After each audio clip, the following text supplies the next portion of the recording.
menjelaskan mengenai pengertian depresi. Nah, jadi depresi adalah penyebab gangguan hati yang menyebabkan seseorang itu merasa sedih dan kehilangan minat.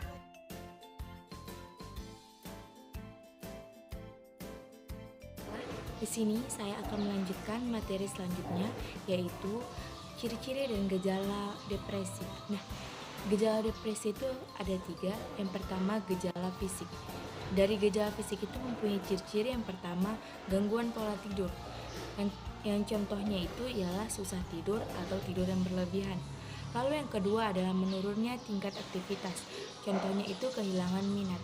Yang ketiga ada sulit makan atau berlebihan makan. Yang keempat adalah gejala penyakit yang tidak hilang. Contohnya pusing kepala, diare, dan lain-lain. Yang kelima terkadang merasa berat kaki dan tangan. Yang keenam adalah energi lemah. Contohnya itu kelelahan. Dan yang terakhir adalah sulit untuk berkonsentrasi. Nah, gejala yang kedua itu adalah gejala psikis. Dari gejala psikis itu, ciri-cirinya yaitu yang pertama rasa sedih, cemas yang terus-menerus.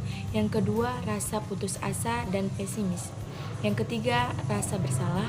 Yang keempat, tidak tenang dan gampang tersinggung. Yang kelima, berpikir ingin mati atau bunuh diri.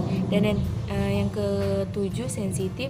Dan yang terakhir, kehilangan rasa percaya diri. Nah, yang terakhir itu gejalanya yaitu gejala sosial. Ciri-cirinya yaitu yang pertama, menurunnya aktivitas dan minat. Contohnya itu malas, menyendiri. Lalu yang kedua adalah tidak ada motivasi melakukan apapun. Dan yang terakhir adalah hilangnya hasrat untuk hidup dan keinginan mati atau bunuh diri. Baiklah, itu saja yang bisa saya sampaikan. Selanjutnya akan dilanjutkan oleh teman saya. Terima kasih.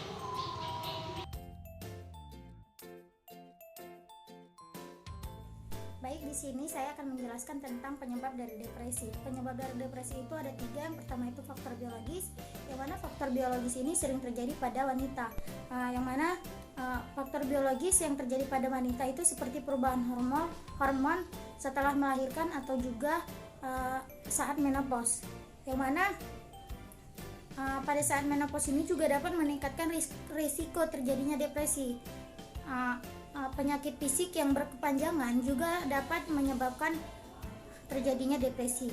Yang kedua itu ada faktor psikologis atau faktor kepribadian, yang mana dalam faktor psikologis ini atau faktor kepribadian ini yaitu pemikiran yang salah dalam berpikir, seperti menyalahkan diri sendiri atas ketidakberuntungannya, sehingga individu tersebut yang mengalami depresi cenderung menganggap bahwa dirinya itu tidak dapat mengendalikan dirinya. Contohnya seperti jika dia ingin menjadi juara kelas tetapi dia tidak mampu menjadi juara kelas. Hal itulah yang membuat dia menjadi depresi karena dia tidak bisa mengendalikan dirinya sendiri. Yang ketiga itu ada faktor sosial. Faktor sosial itu seperti kejadian tragis seperti kehilangan seseorang atau pekerjaan. Misalnya dia dipecat atau di PHK, kemungkinan itu akan berpengaruh kepada penyebabnya depresi. Yang kedua itu ada pasca bencana, yang mana jika seseorang mengalami bencana, contoh misalnya tsunami, kemungkinan setelah terjadinya tsunami tersebut, kemungkinan dia bakal menjadi depresi gitu. Yang ketiga itu adalah masalah keuangan. Jika seseorang, kemungkinan besar masalah keuangan itu menjadi penyebab depresi, karena di situ adalah masa-masa sulit gitu.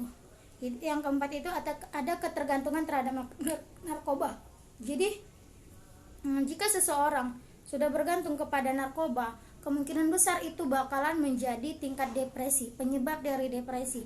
Yang kelima itu ada trauma dari masa kecil yang kemungkinan bisa terbawa ke masa depannya, yaitu seperti depresi.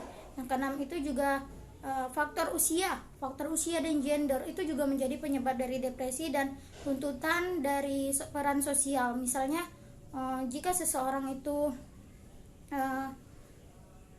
pingin dianya menjadi tampil baik di depan khalayak umum, akan tetapi dirinya itu tidak bisa, itu kemungkinan besar akan menyebabkan depresi pada diri seseorang. Baik, itu saja yang dapat saya sampaikan tentang penyebab dari depresi, mengapa itu terjadi.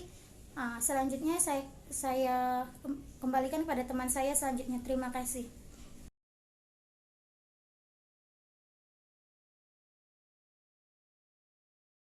Dita Octavia dari kelompok 4 menjelaskan materi tentang terapi penanggulangan depresi.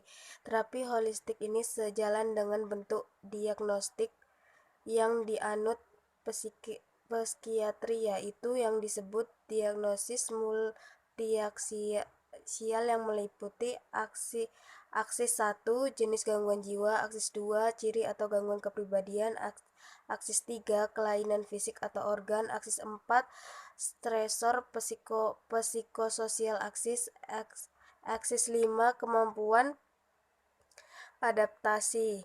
Menurut Dadang Hawari, dalam hal ini terapi pada gangguan stres, kecemasan, dan depresi dapat diberikan terapi sebagai berikut: 1. Psikoterapi psikiatri, 2. Psikoterapi keagamaan, 3. Psikoprama, 4. Terapi somatik, 5. Terapi relaksasi, 6. Terapi perilaku. Terima kasih.